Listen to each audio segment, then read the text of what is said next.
Well, my friend, if you'd like to find out more about the Museum of the Bible in Washington, D.C., you have come to the right place.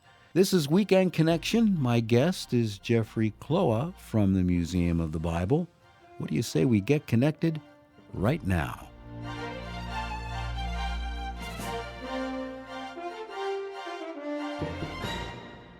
Good afternoon. Welcome to Weekend Connection. My name is Ed Phillips, and this is an interview I've been wanting to do for a long time. I have as my guest Jeffrey Kloa. He's with the Museum of the Bible. Perhaps you have heard about the Museum of the Bible. It's been around for a few years in Washington, D.C., and I thought you, as BBN listeners, would like to know a bit more about the Museum of the Bible. Jeffrey or Jeff, welcome to Weekend Connection. Well, thank you, Ed. Thanks for having me on. It's great to have you on. And before we begin talking about the Museum of the Bible, how about a little bit of background information on yourself and how you got to work with the Museum of the Bible? Well, that's maybe a long story, but yeah, my role at the museum is the chief curatorial officer, which oversees the exhibits in the museum, the education programs and tours, the collection of artifacts, and the research areas. So, a very talented team that helps take amazing collection and exhibits and makes them accessible to literally millions of people. And I've been with the museum for 5.5 years, just before the museum opened in November of 2017. And prior to that, I was provost at Concordia Seminary in St. Louis and professor of New Testament there for 18 years. So my background is New Testament manuscripts and Greek and Latin, and was contacted about the museum and just really excited about the prospect of bringing the Bible out in a new way in a public setting like Washington, D.C., to just highlight the significance and importance of the Bible historically and in the present day. So it's an exciting project and great to be a part of it. I'm sure it is. How large is your team who helps you? Well, the curatorial team is about 45 people, and so very, very specialized in many cases. So that's conservators who care for the objects, these 1,000, 2,000-year-old objects. It's people who take care of the records. It's people who give tours, and people who teach classes, and people who lead research projects, and then designers, and so all kinds of very talented people dedicated to the mission of the museum. And again, how long has the Museum of the Bible been in existence in the D.C. area? We just celebrated our 5th anniversary on November 17th. Have had almost 3 million people, despite COVID, through the museum in that time. Wow, that's incredible. And to add that my wife and I visited the museum, a few years ago when our son was living in the Washington, D.C. area. And one thing that I did not realize till we visited there was that it's 6 stories. Is that right? Well, 6 stories you can go to. There's actually a couple of more that are not publicly accessible with storage and other things. But yeah, it's a massive 430,000 square feet accessible to the public, and about 110,000 square feet of gallery space.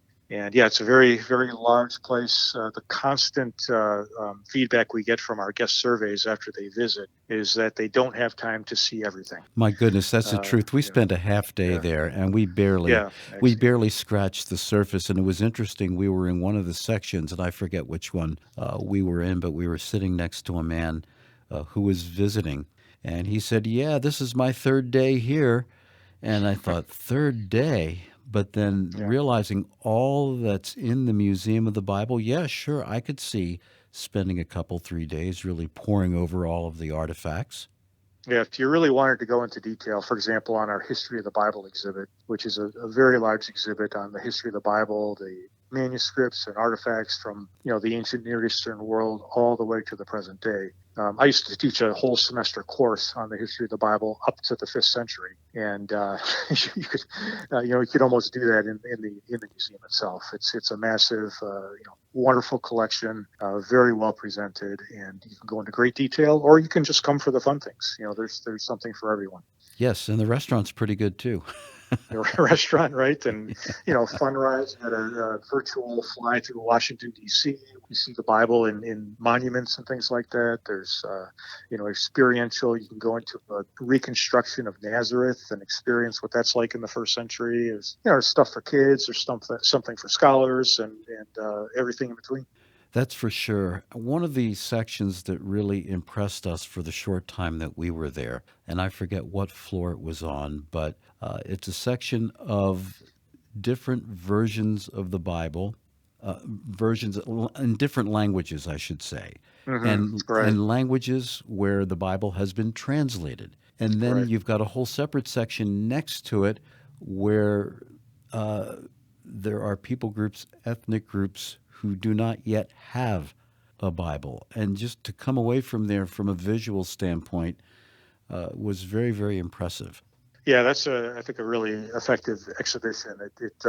It shows there's roughly 6,000 languages in the world, and a little over 2,000 have significant portions, Old Testament, New Testament, in their language already translated and available. Many are underway, but many are yet to be translated, and it highlights the ongoing work of Bible translation around the world.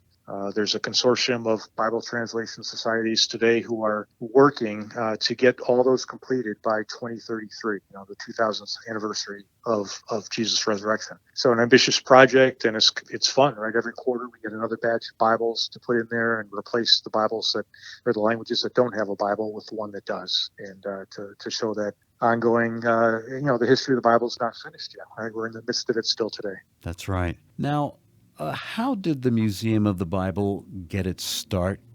Can you give a brief history to our listeners about that? Yeah, it really is the kind of brainchild and under the impetus of Steve and Jackie Green, who were approached by some people about maybe starting a museum somewhere and maybe acquiring a few objects, and it kind of wasn't going anywhere. And the way Steve tells the story is, it just was placed on their heart to bring it to fruition. That if it was going to happen, they would have to do it themselves. And so they brought some people together and looked around. They decided they wanted to put a museum of this magnitude either in New York City or in Washington, D.C., because that's where people go to museums. And this property became available in Washington. It's a perfect location. It's 2 blocks from the Air and Space Museum, a 6-minute walk from the Capitol building. It's right off the mall right there. And then began reconstruction and designing the galleries and opening in 2017. So yeah, it really is the Greens and their love for the Bible and wanting to make it available to so many people that brought this all to fruition. Well, it's really incredible, and it is in a great location, that's for sure. How many Yeah. visitors roughly each year pass through the Museum of the Bible? Well, it's a tough number to come up with right now because of COVID. We haven't seen the tourism in Washington come back to 2019 levels yet. So we're probably looking at about 400,000 this year. We'd like to get back up to 600,000 pretty quickly, and then on building from there. So we'd really like to be able to welcome over 1 million people a year, but that'll take a few years to rebuild after Yeah. COVID at this point. Yeah. So, with the visitors who pass through the Museum of the Bible, what would you say? What are some of the exhibits that really make a big impact on them? What would you say? Well, in our guest feedback that we collect every month, the two most popular, we ask a question specifically, what's your favorite exhibit in the museum? And every month, neck and neck, right next to each other, are what's called the Hebrew Bible Experience and then the History of the Bible Gallery. And the Hebrew Bible Experience is very unique. It is a 30-minute long, literally experience, a walk through the narrative of the Hebrew Bible, the Old Testament, from Genesis 1, let there be light, through to the return from exile and moving on toward the next phase. And there's visuals, there's moving objects. It's hard to describe. It's very unique. It's won awards in the museum industry. It's so well done, and that's very popular. We get a lot of positive feedback about that. There's really literally nothing like it in the world. But then I'm also very pleased, because I come from an academic background in manuscripts, that the history of the Bible floor is so well received, because there really is, again, nothing like that anywhere to that scale in the world, where you have the entire history of the Bible and so many important objects and manuscripts and printed editions in that history, all in one place. You walk all the way from, again, ancient Near Eastern backgrounds and on through the beginnings of translation and into the medieval period, and just an amazing collection of manuscripts and very comprehensive collection. So if you want to learn anything about the history of the Bible, it's all right there. Just laying it out. Here's the history, and it's all there. It's really fascinating. And again, to our BBN listeners, if you can get to the Washington, D.C. area, and really for all that there is to see there, you really need several days. But do make it a priority to spend at least one day, one full day, at the Museum of the Bible. It's well worth it. It really, really is. What are the hours that the Museum of the Bible is open? We're open 10 to 5 every day.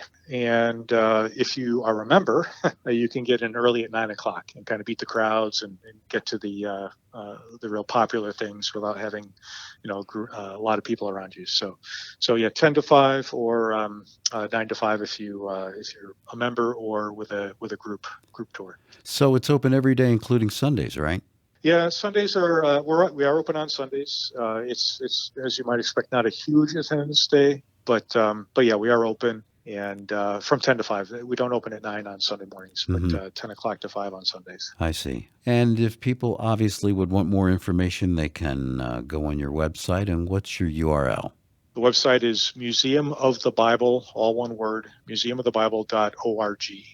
museumofthebible.org. Well, thank you, Jeff, for coming on to Weekend Connection today and for just letting our listeners know a bit about the Museum of the Bible and all that it has, and just so much to see. And it just, when we were there visiting, just even gave us a greater appreciation and love for God's Word. And the grass withers, the flower fades, but the Word of our God stands forever, doesn't it? That's exactly right. Exactly right. Oh, my goodness. Well, next time you come to Washington, let me know. Be happy to show you a few highlights. Thank you so much. Thank you so much for joining us on Weekend Connection today.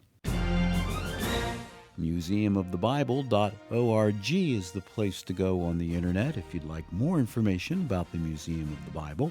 That's museumofthebible.org. My guest was Jeffrey Kloa from the Museum of the Bible. I hope you enjoyed today's interview.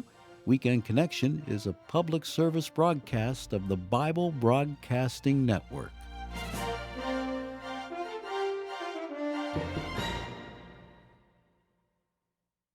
Thank you for listening to this feature, a production of BBN, the Bible Broadcasting Network. BBN provides 24-hour Christian programming, great Christian music, and Bible teaching. Listen to BBN by clicking the link in the description.